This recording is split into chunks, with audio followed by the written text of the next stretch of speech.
What is up, Impact Nation? Welcome to this another random new hot topic, hot news type video coming to you. We're gonna talk about the kind of all the everything that's been going on with Impact Wrestling over the last couple of days. The one reason why I didn't do a video sooner is because there's a lot of different news stuff that I couldn't, we didn't know a lot of the facts on or anything else like that. So just kind of held off. I wasn't really even sure if I was gonna do a video on it, but the more and more like I thought about it, and I see other videos and their point of views and stuff like that on it, I figured, I might as well just go ahead and go over all like the recent Impact Wrestling releases due to the speaking out movement or just bad behavior, whatever it is.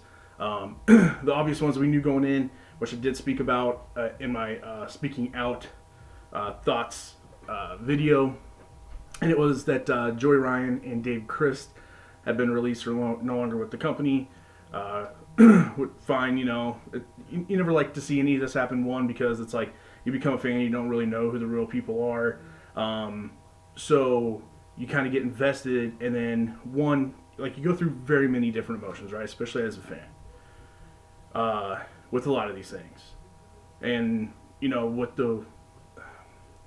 with the people like Dave, Chris, Joey Ryan, and then again, they never really fully announced as to why with Michael Elgin, which so before I get into those, the latest two were, first we found out about Tessa Blanchard because that she had been fired and been stripped of her title due to really just not having good behavior. Her contract was running out anyway. So Impact went ahead and cut it off even earlier and said peace, right? I got a lot to say about that.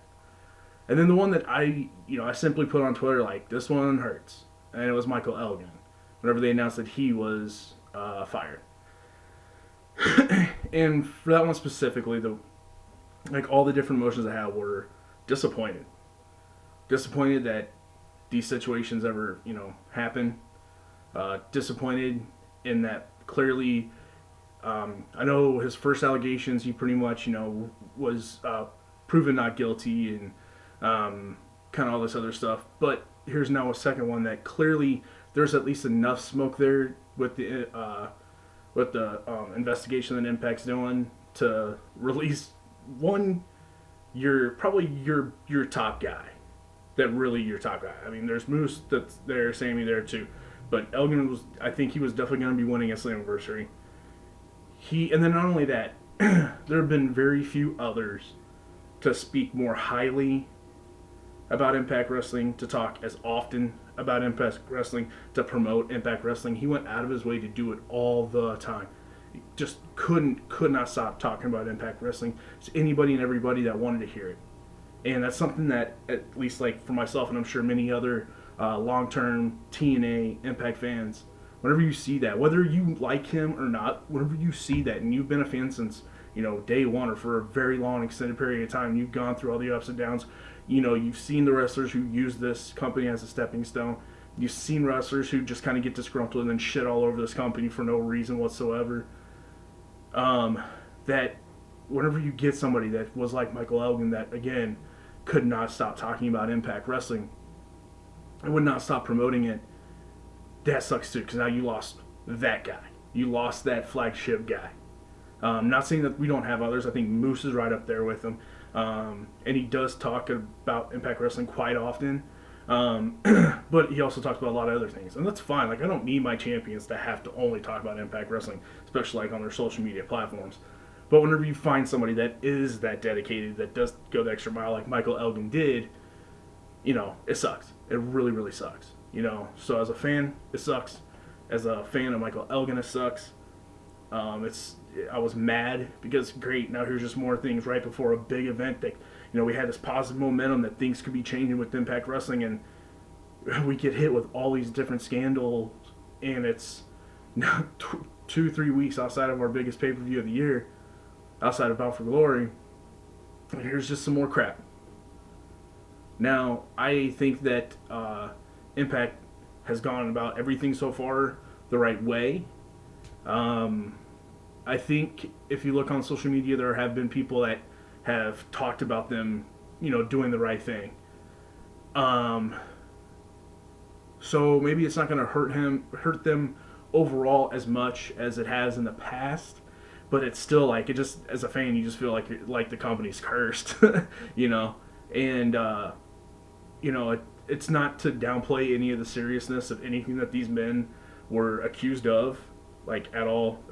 I'm just strictly speaking on an overall of what's kind of happened in Impact Wrestling over like the last, I don't know, 4 or 5 years. It seems like, or just these curses things happen, these bad things happen to Impact.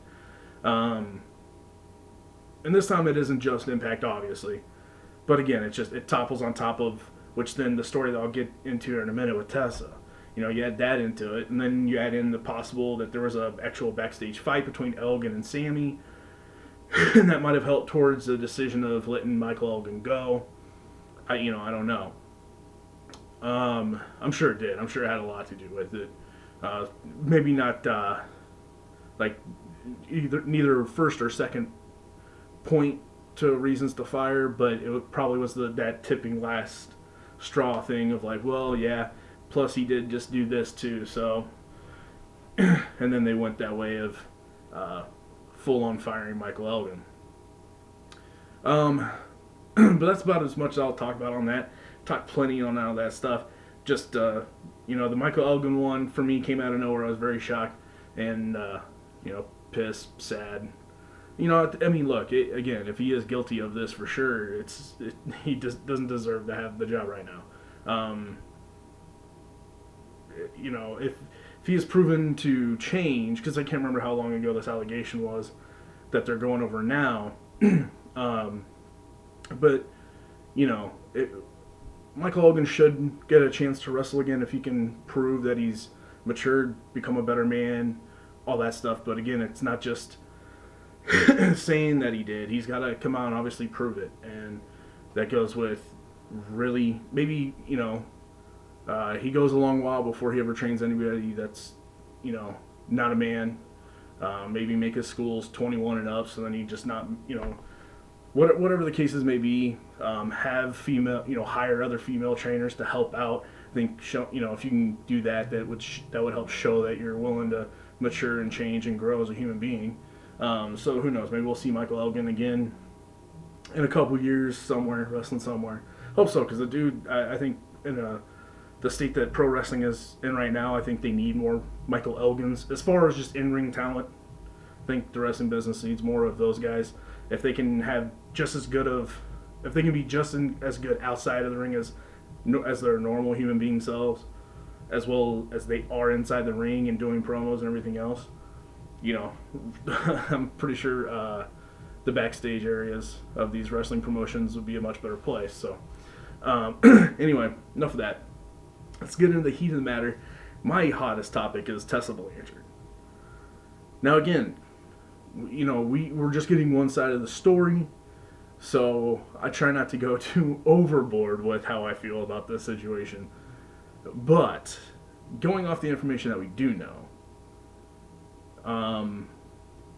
the first time around where she didn't come in for tapings, I get that. That's not a big deal, whatever. But like the North were stuck too, and they still did their job. They did what was asked of them. I think the initial time she only had the one. I think she just did promos for Rebellion Night 1 and 2, or maybe it was just even Night 1. But she never sent any more promos, no anything else. You never heard her on Twitter or Facebook or anything, any of that stuff. And then the second time around, again, if you don't want to fly in, that's one thing, especially coming in from Mexico. Again, not really too 100% sure on how that whole thing's going down there with how they're dealing with this stuff.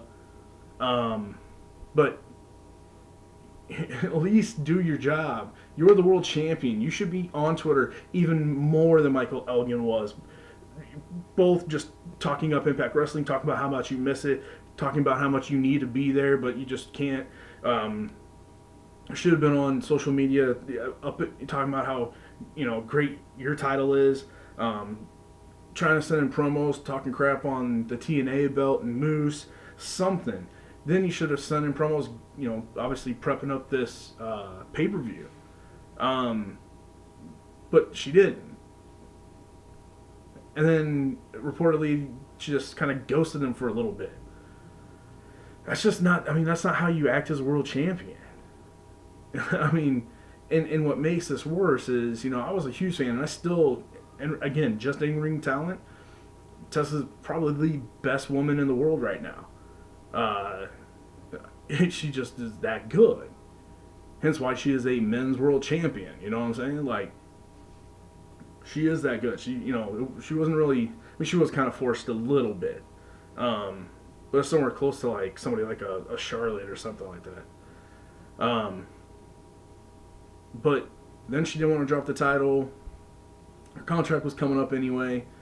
The day that AEW signed Tully, I knew the days were coming down. I was kind of hoping not. And then whenever Impact really had her back and stood with her during the whole going into the Hard to Kill pay-per-view with the whole racist comments and being a bully backstage, whenever they stood by her, still made her the world champion, and really, showed her the love, to turn. Whenever that happened, I thought, okay, well, she's at least going to stay in Impact for a while because, not too many other people are going to want to hire her off of this. But then here it is, she's world champ and all this other stuff, and it's just, nope, she did exactly what I thought she would end up doing, and that is going to AEW. Now, it's obviously not confirmed or anything like that. I don't even think there's really rumors quite yet of Tessa going to AEW. But, come on. Of course she's going there. And, a lot of people are like, well, no, not the, not all woke wrestling. Yes. The all elite woke people, at All Elite. I'm a fan of All Elite. I do like what All Elite does, but sometimes they kind of, I don't know, they kind of go out of their way to virtue signal. At the end of the day, good things happen, and that's a good thing, but I just always have had a problem with whenever you can just tell the way that they're pushing something, it's just to be like, hey, look at us. And I get it, that's wrestling, it's entertainment, that's kind of what you should do. But I think I don't know, maybe if just more people weren't doing it, it would come off a little more genuine, but that's kind of the times we live in now where you get a lot of virtue signaling instead of, it's not the way they truly feel, maybe. You get what I'm saying. Anyway, but they do contradict themselves a lot with different things that they have done. So I do still think they'll eventually bring in Tessa. Now, will it be like tomorrow? No, I don't think that. But I do think, what's their next big pay-per-view? I know they got like the Fyter Fest Night 1 and 2 these next 2 Wednesdays. But the next big one that they'll actually have on pay-per-view, is that the one that's like All Out? I think so. I think it will be All Out. Yeah, because it's like a summer. Yeah. So All Out. I could see her debuting at like All Out. Or going into All Out. And that's fine. And hopefully she has success and she grows and becomes a better person. But this is definitely leaving a huge sour taste in my mouth because, I was even one of those people on Twitter and everything else that really kind of had Tessa's back too because, again, I don't like, just, we hear one story and that's hearsay. We've got to believe that one person that's willing to tell a story on social media and never give a benefit of the doubt to the person that's being accused of this stuff, right? Or realizing that it happened maybe a long, long, long time ago. We don't know the context of what actually happened, all that kind of stuff. I don't like jumping on the bandwagons like that and trying to, wreck somebody's career or their livelihood or whatever else on something that could be a false accusation. Because believe it or not, those do happen. That is part of the world. There are false accusations that happen every day in everybody's aspect of a different kind of life. Those things do happen. So I try to like to wait things out, and if any more came to light, if there was a recording, somebody accidentally caught her one time and they had the phone recording, or I don't know, whatever, they see it in a text message, whatever, something a little more concrete like that, then I would have said something else. But instead, since I couldn't find anything that would have been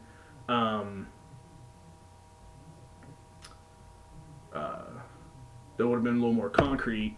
Sorry, my screen just kind of froze there. Threw me off a minute. Anyway, anything more concrete, evidence-wise, I would have gone the other way. But as I stood, didn't see anything, and just kind of had her back. It was like, it's not fair. She should still be able to do what they had planned and all that stuff. But even now, having her back like that, and I still believe that. It's not like all of a sudden now I'm like, well, maybe I was wrong. But,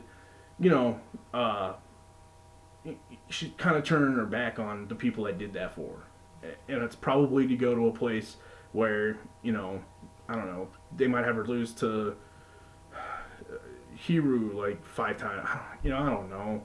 Their women's division definitely needs somebody like a Tessa Blanchard because it's not very good. Yeah, I don't know. But there's a lot. I will say one thing. If Tessa does go to AEW, I'll probably stop watching AEW. Because it's going to be pretty hard to watch AEW, just like it's kind of hard for me to watch NWA. There are a lot of good things about NWA. There's a lot of like the kind of uniqueness that's cool and different. But it's hard to watch a company and root for a company to do well whenever the main company that you really like, your fandom really lies with, is constantly always shit on by a lot of the people on that show. Because I just want to like, oh God, because all I think about it are like their tweets or whatever they say in different interviews or whatever else. It's really hard to sit there and be like, yeah, Eli, man, I used to like you, now I don't know. And look, just like any other human being, if Eli Drake walked in the door for Impact Wrestling at Slammiversary, be like, yeah, cool. That is what fans are, though. Right? Anyway,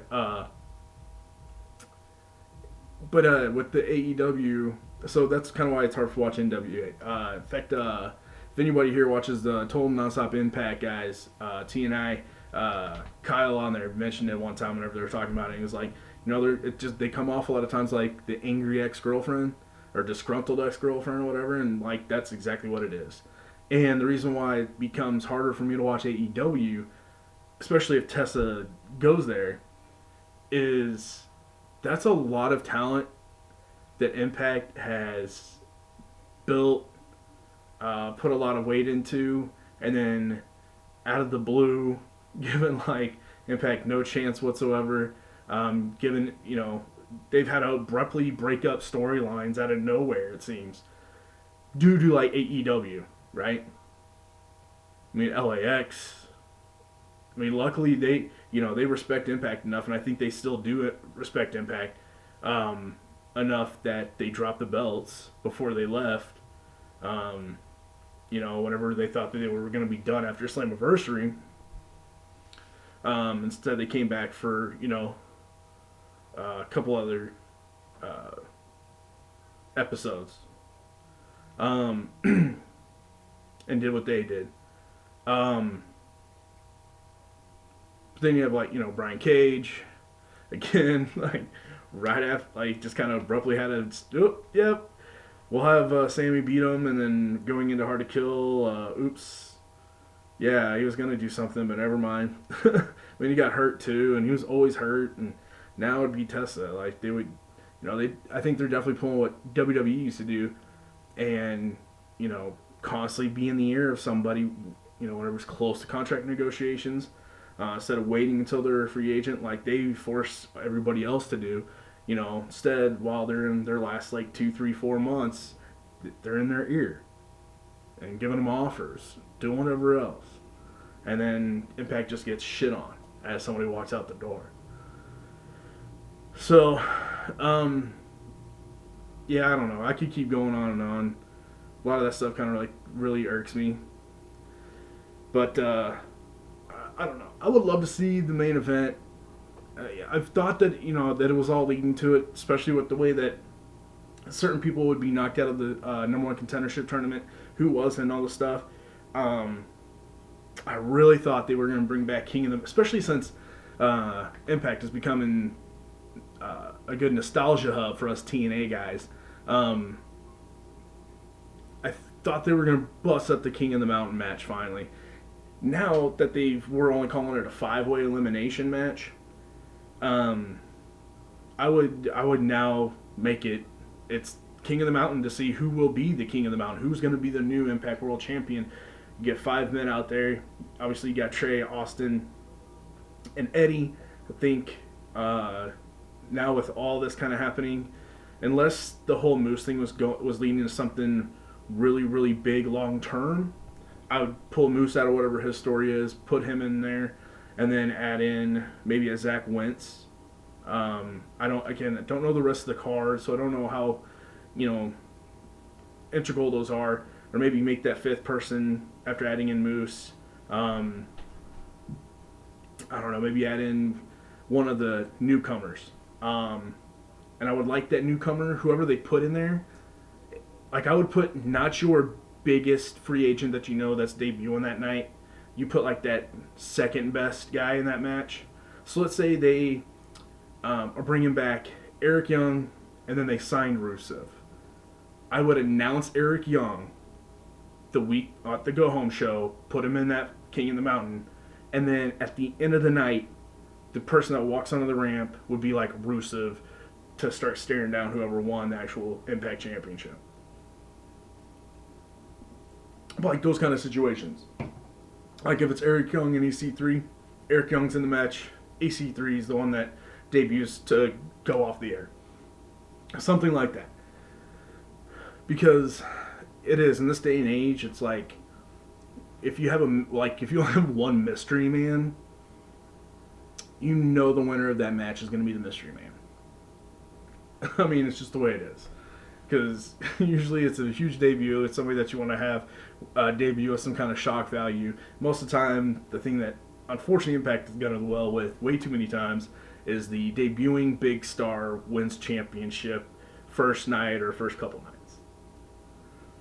So, I mean, I don't want to see that. I think Moose, Eddie would be your 2 best people to throw this title on right away. I think after your bad runs with Brian Cage and Tessa, I know you had Sammy in there, but you couldn't let Sammy have the title as long.